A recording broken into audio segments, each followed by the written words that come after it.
kanisaniza mandeila uputraka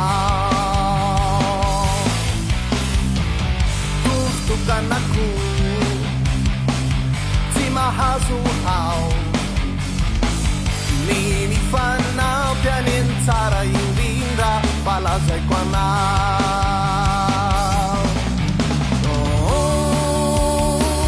firesakina ny tsara indrindra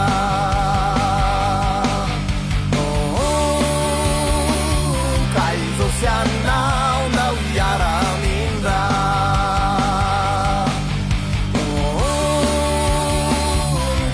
firesakina ny tsara indrindra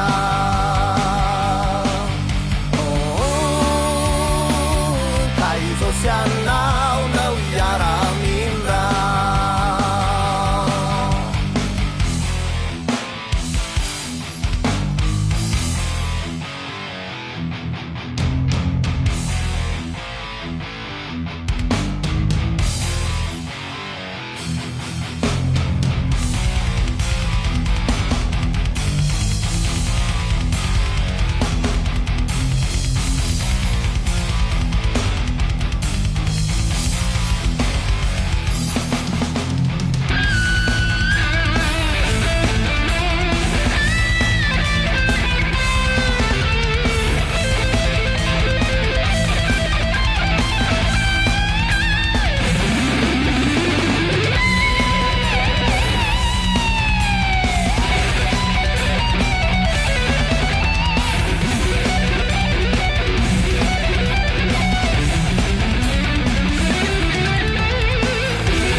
kanao namoreno tsy ampiasaina averitaraina